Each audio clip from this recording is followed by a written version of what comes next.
अच्छा, तो कल हमने जो पढ़ा था वो क्या सबको क्लियर है, समझ आ गया?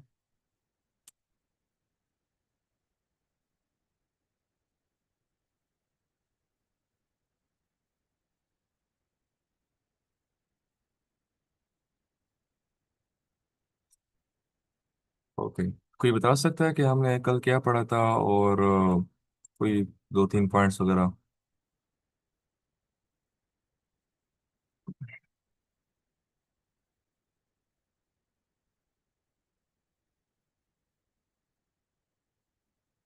आप लोग माइक ओपन कर सकते हैं।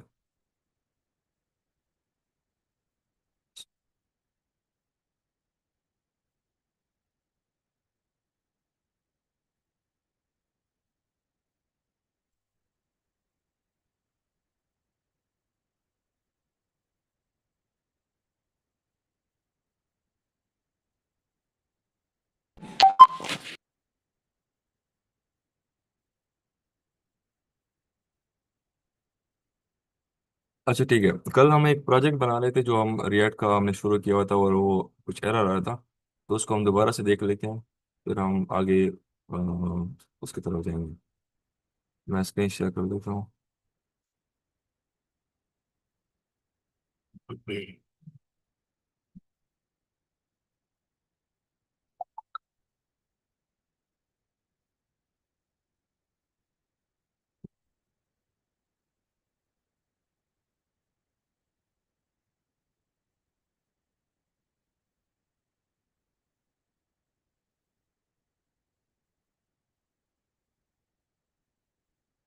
हम लोग रिएक्ट पढ़ रहे थे, तो अभी मतलब कि हमने रिएक्ट का प्रोजेक्ट बनाना कैसे है उसको हम देख लेते हैं। सबसे पहले हम टर्मिनल में जाएंगे।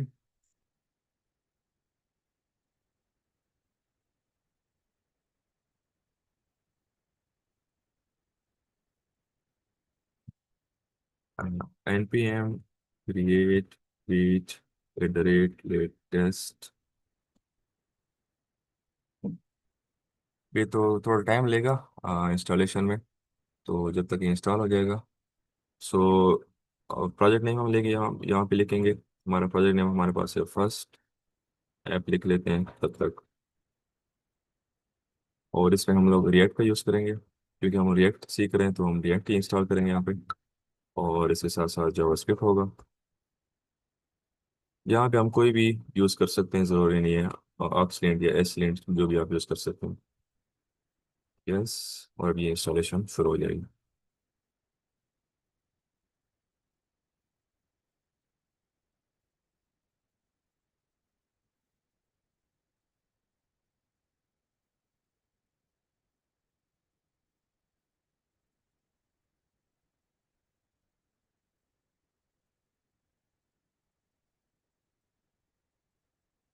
थोड़ा सा टाइम लेगा, बस फिर इसको रन करते हैं और आगे जो टॉपिक है हमारा वो उसको देख लेते हैं।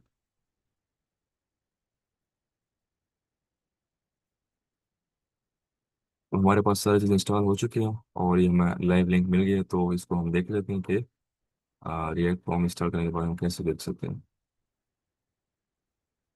तो ये मेरे पास रिएक्ट का जो मतलब शुरू में हम इसको इंस्टॉल करते तो इस तरह दिख रहा होता है हमारे पास कि जो हम से इंस्टॉल करते हैं डायरेक्टली रिएक्ट को इंस्टॉल कर सकते हैं, लेकिन फिर उसमें कुछ ज़्यादा समझना और एक काफ़ी थोड़ा मसला हो जाता है। लेकिन वीट की मदद से हम इसको इजीली इंस्टॉल कर सकते हैं। हमें एक स्ट्रक्चर फोल्डर मिल जाता है, तो हमारे लिए होता है। तो आज जो हमारा टॉपिक है उसकी तरफ आते हैं। हमारा जो आज का टॉपिक है रिएक्ट JSX एंड कंपोनेंट्स। मेरी आवाज़ सबको क्लियर आ रही है? कोई बता सकता है?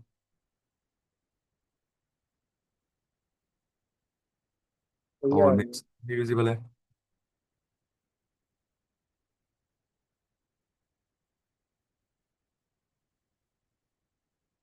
एनीवन? सही आ रही है सर। जी सर, हमारा आपकी आवाज़ सही नहीं आ रही। सर मैं कह रहा हूँ ठीक आ रही है। अच्छा ठीक है, ओके। तो आज का जो हमारा टॉपिक है रिएक्ट JSX एंड कंपोनेंट्स। हमारे पास रिएक्ट क्या होता है? रिएक्ट एक लाइब्रेरी है जो यूज़र इंटरफेस बनाने की काम आती है। जैसे कि आपने HTML CSS से पहले आप वेबसाइट बना चुके हैं, वैसे ही हम रिएक्ट से ही इंटरेक्टिव वेबसाइट बना सकते हैं। तो इसके अंदर हम क्या करते हैं कि हमारे पास जो रिएक्ट होता है, JSX, सॉरी, JSX हमारे पास HTML प्लस जावास्क्रिप्ट से हम एक वेबसाइट बना सकते हैं। इसी उसी के अंदर हम तो काम करें। जैसे कि हमारे पास है यहाँ पे कोड लिखा हुआ है हमारे पास JSX का, कि जावास्क्रिप्ट के अंदर हम HTML का कोड लिखते हैं। ये जो हमारे पास कोड लिखा हुआ है, ये कांस्ट HTML, ये, लेकिन ये दिखता तो HTML की तरह है, लेकिन हमारे पास जावास्क्रिप्ट का कोड होता है। तो जावास्क्रिप्ट के अंदर हम इसको रन कर रहे होते हैं। इसके अंदर कंपोनेंट्स होते हैं। तो कंपोनेंट्स UI बिल्डिंग ब्लॉक्स, मतलब कि हमारे पास जो एक JSS हो गया, दूसरा हमारे पास कंपोनेंट्स हो गए, और प्रॉप्स एंड स्टेट कंपोनेंट्स। हमारे पास जो भी हम प्रोजेक्ट बनाते हैं उसके अंदर पेजेस हो गए, कोई भी हम फंक्शन बनाते हैं उसके अंदर, तो वो सारे हम कंपोनेंट्स के अंदर ही बनाते हैं। इसी तरह प्रॉप्स एंड स्टेट, मतलब कि हमने कंपोनेंट के अंदर जो डेटा होता है वो कैसे फ्लो करना है, कि हमने जो पेजेस बनाए हुए हैं उस पर क्लिक करते हैं तो वो कहाँ चला जाता है। हमारे पास जो हमने वेबसाइट बनाई होती है, हम एक पेज पर क्लिक करते हैं तो वो दूसरे पेज पे चले जाए, तो हमारे पास ये डेटा फ्लो हो रहा था इस तरह। तो ये हमारे पास जो आज जो कोई एजेंडा है, हम यहाँ पे क्या क्या चीज़ें कवर करेंगे। JSX फंडामेंटल्स हो गई हमारे पास, कंडीशनल रेंडरिंग हो गई, JSX under the hood, components, props and states and best practices. तो व्हाट इज JSX तो हमने पहले पढ़ चुके हैं। आगे हमारे पास है कि हम JSX क्यों यूज़ करते हैं। तो JSX हमारे पास जो है रीडेबल एंड डिक्लेरेटिव, कि हमारे पास जो मार्कअप और लॉजिक, जो हमारा कोड होता है, जो भी हम लिख रहे होते हैं तो वो एक साथ ही हम लिख रहे होते हैं, ताकि हमारा जो UI है वो इजीली और आसानी से बन सके। मार्कअप क्या होता है कि हमारे पास जितने भी HTML का कोड हो गया, लॉजिक हो गया, सारे एक साथ हम लिख रहे होते हैं, और लॉजिक साथ में, तो वो एक हमारे पास इजीली कोड लिखा जाता है। जैसे हम पहले HTML का कोड अलग लिखते थे, CSS का कोड अलग लिखते थे, जावास्क्रिप्ट का कोड अलग लिखते थे, तो यहाँ पे हमारे पास सब सारा काम इकट्ठा होता है। कंपोनेंट फ्रेंडली हमारे पास हो गया, कि हमारे पास जितने भी पीसीज होते हैं इसके अंदर, हम जो भी पेज बनाते हैं, जो भी फंक्शन बनाते हैं, तो हम उसको एक दोबारा से उसको यूज़ कर सकते हैं। मतलब कि अलग से पेजेस बनाने की जरूरत नहीं पड़ती, बल्कि हम उसी को यूज़ कर सकते हैं।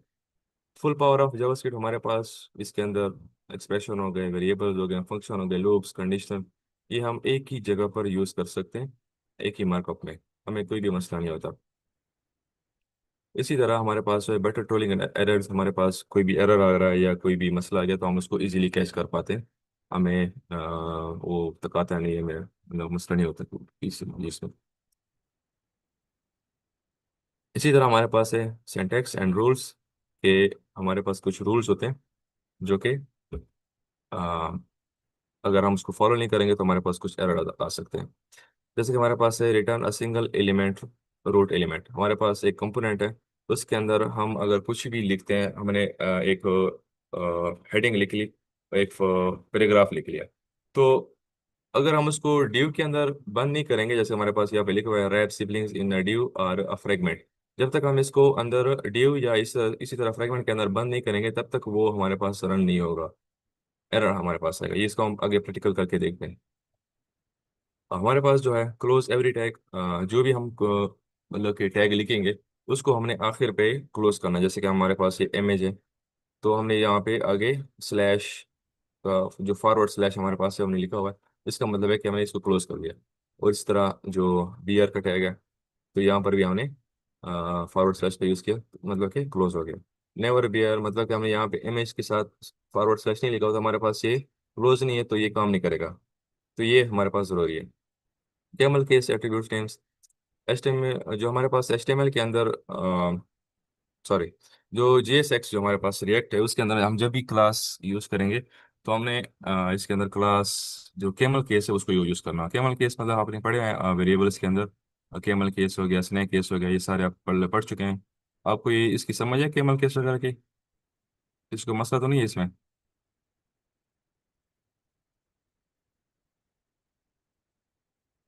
ये सबको क्लियर है?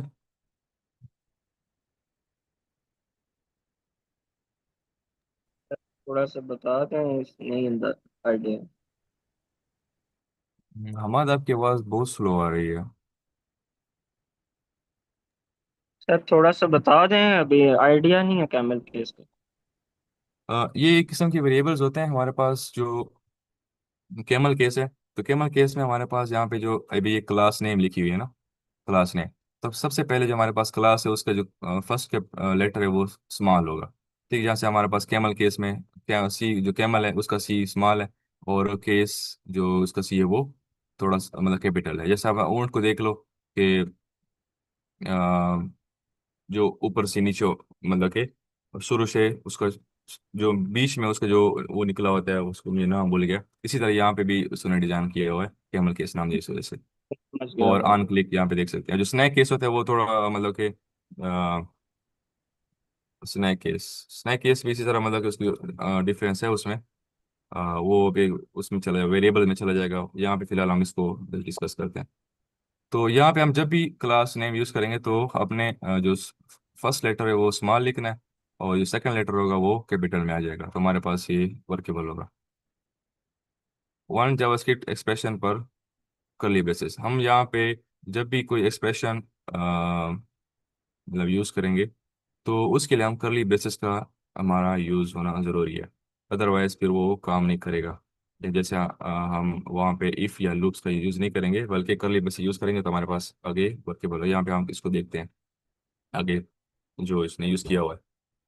Curly braces are a window back into JavaScript. Anything that elevates to a value, variables, function call, arithmetic attorneys, and can be dropped inside JSX markup. जैसे कि यहाँ पे इन्होंने कोड लिखा हुआ है पूरा का पूरा। ये इन्होंने ये कोड यहाँ पे लिखा हुआ है जो हमारे पास वेरिएबल्स हैं। ये दूसरा वेरिएबल हमारे पास है, तो हम इसको कॉल कर रहे हैं।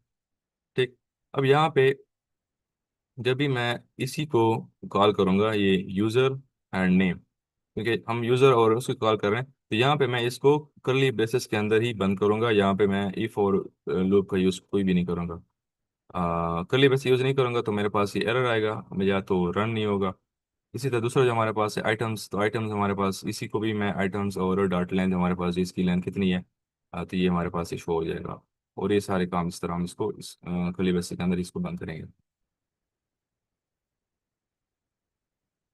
अब हमारे पास है अरिथमेटिक एट्रीब्यूट्स इन जीएसएक्स। हमारे पास जो एट्रीब्यूट्स होते हैं जीएसएक्स में उसको कैसे लिख रहे होते हैं। तो यहाँ तक सबको क्लियर है?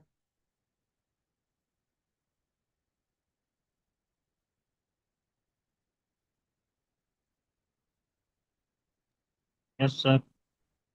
ओके।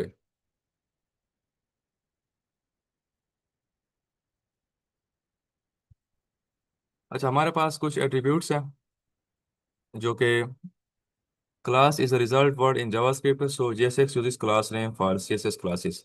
हमारे पास जो क्लास नेम है, क्लास है, वो एक रिजर्व वर्ड है प्रोग्रामिंग में, लैंग्वेजेस के अंदर।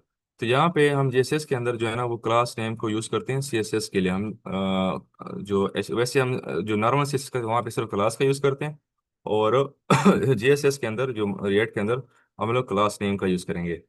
Codes versus braces, use codes. Codes आप लोगों को पता होगा भाई, हम स्ट्रिंग जब यूज करते हैं तो उसके लिए हम डबल कॉमास का यूज करते हैं। ठीक, और इसी तरह हमारे पास जो है कोई एक्सप्रेशन हमने जाहिर करनी है तो उसके लिए हम ब्रेसेस का use, जो जैसे हमने पहले पढ़ चुके हैं। Style takes an object, inline states और JS objects with camel case keys easy. For example background colour not background colour. हमारे पास कोई कभी भी हमने कोई इस तरह वर्ड लिखना हो, जैसे कि हमारे पास अब बैकग्राउंड कलर है या क्लास नेम है, तो हमने उसको कैमल केस के अंदर लिखना होगा। मतलब कि पहले जो वर्ड्स होंगे उसके स्मॉल होंगे, और जो लास्ट वाला वर्ड होगा वो कैपिटल में होगा, तभी ये वर्क करेगा। अदरवाइज ये काम नहीं। जैसे हमारे पास सीएसएस में हम यूज़ करते हैं सिर्फ बैकग्राउंड, जो हमारे पास ये है डैश और कलर, जो मैंने साइन यूज़ करते हैं। तो यहाँ पर हम लोग इस तरह यूज करेंगे, लेकिन जेएसएस के अंदर हम लोग कैमल केस का यूज़ करते हैं।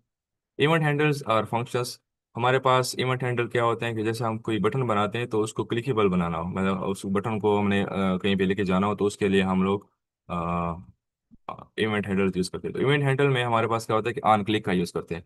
ऑन क्लिक हमारे पास क्या हो रहा है कि यहाँ पे भी कैमल केस का यूज़ हो रहा है। अंडर क्लिक हमारे पास यहाँ पे भी कैमल केस का यूज़ हो रहा है।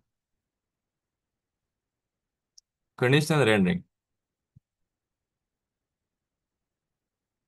हमारे पास वैसे हम तो